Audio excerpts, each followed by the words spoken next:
Millions of people see this every week. A red roof, a yellow arch, a drive-through line that never seems to shrink. Even at 10 in the morning on a Tuesday, James is sitting in his car outside one, waiting for coffee, watching the same thing everyone watches without really watching it. And then something small catches his attention. A for lease sign, not on the McDonald's, on the strip mall 2 doors down. And it's owned by the same landlord as the McDonald's parking lot he's parked in. Same landlord, same name. James checks the sign again. That name is McDonald's Corporation. Wait, McDonald's? The landlord? He pulls out his yellow folder, the one that says business file across the front, and sets it on the passenger seat. Something doesn't add up. A hamburger company, sitting on the same list of names as the shopping center's actual property manager. James opens the folder. Here's what most people assume. McDonald's makes its money selling burgers and fries. More restaurants, more burgers, more profit. Simple. That's the story on the label. But if that were the whole truth, why would McDonald's own the ground the building sits on? Why would it care about a strip mall down the street? To understand this, we have to go back. Back before the Golden Arches were a household name. Back to a struggling salesman named Ray Kroc. In 1954, Kroc was in his 50s, selling milkshake mixing machines for a living, when he got a strange order. One restaurant in San Bernardino, California, wanted 8 of his machines at once. Curious, he flew out to see it for himself. What he found was a small burger stand run by 2 brothers, Dick and Mac McDonald, who had built something Kroc had never seen, a kitchen that worked like an assembly line, turning out burgers fast, cheap, and consistent. Kroc convinced the brothers to let him franchise their idea across the country. By all appearances, it should have worked instantly. Restaurants opened, burgers sold, and yet Kroc found himself broke. Here's the twist nobody expects. The more restaurants Kroc opened, the more financial trouble he was in. Under his original deal with the McDonald brothers, Kroc was only allowed to keep a tiny sliver of each franchise's sales, about 1.4 cents on every dollar. He was borrowing heavily just to keep opening new locations, and the burger money wasn't coming in fast enough to pay it back. A growing brand, quietly drowning. So how does a business that's opening more and more locations somehow have less and less money? That's the question that was about to change everything. But the answer didn't come from anyone who understood hamburgers. It came from a man who understood something else entirely. His name was Harry Sonneborn, a finance executive who'd previously worked at a competing ice cream chain. When Kroc met him and showed him the books, Sonneborn looked past the burgers completely. He wasn't interested in the food. He was interested in the dirt underneath it. If you've enjoyed uncovering this file so far, tap that like button. It genuinely helps more curious minds find this channel. Sonneborn's idea was almost embarrassingly simple, and that's exactly why nobody else had thought of it. Instead of McDonald's Corporation just collecting a small cut of burger sales, what if the company bought or leased the land itself, put up the building, and then leased the whole package to the franchisee, at a markup? Think about your own neighborhood for a second. Imagine a landlord who owns a little strip of shops. The landlord doesn't care which shop sells the most umbrellas or the most coffee. The landlord gets paid rent either way, every single month, no matter how the shop inside is doing. That's stability. That's what Sonneborn saw sitting right underneath Ray Kroc's burger stands, completely untapped. In 1956, Kroc and Sonneborn created a new company just for this purpose, Franchise Realty Corporation.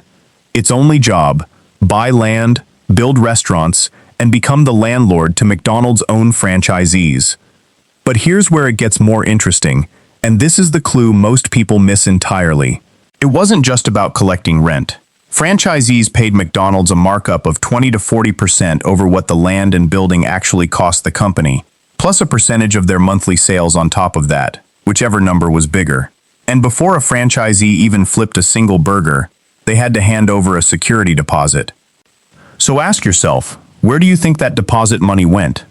Straight into buying the next plot of land for the next restaurant, which would generate the next stream of rent, which would fund the next plot after that. A loop, a machine that fed itself. Suddenly, the restaurants weren't the product anymore. They were the fuel.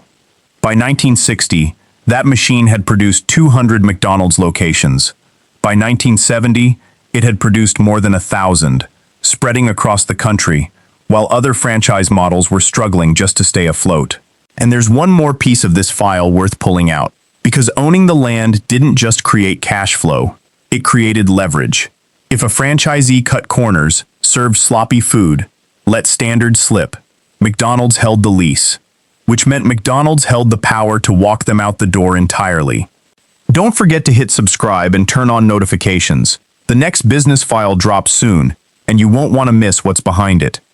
Now here's where everything you've just heard collides into one moment.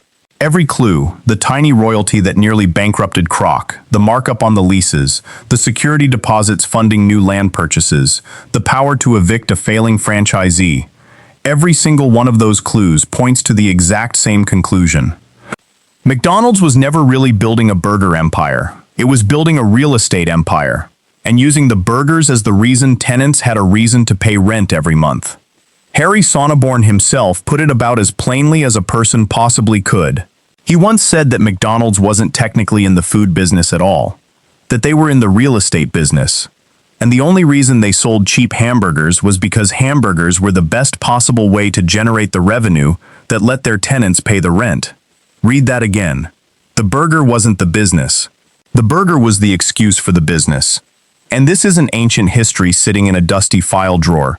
Today, McDonald's carries tens of billions of dollars of real estate on its books, representing almost all of the company's total assets, and a large share of its total revenue still comes from rent and fees paid by franchisees, not from burger sales themselves.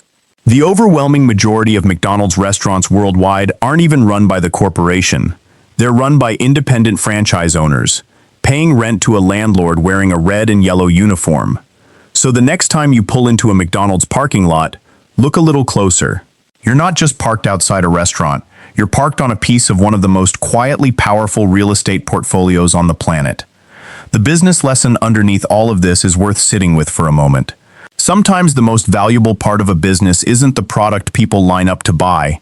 It's the asset quietly sitting underneath it, the one nobody's applauding, the one that keeps generating value long after the product itself has been forgotten.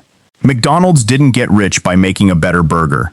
It got rich by making sure it owned the ground beneath every burger sold. McDonald's was never really selling hamburgers. It was selling real estate, one drive-thru at a time. File closed. If this file changed the way you'll look at a drive-thru forever, that's exactly what this channel is here to do. Like this video if your mind is a little blown right now.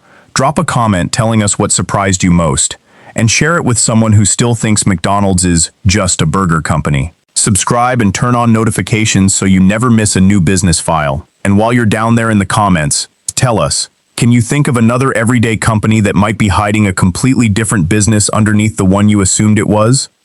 Because next time, we're opening a file on a company everyone thinks they understand, until they see what's really sitting behind the counter. See you in the next file.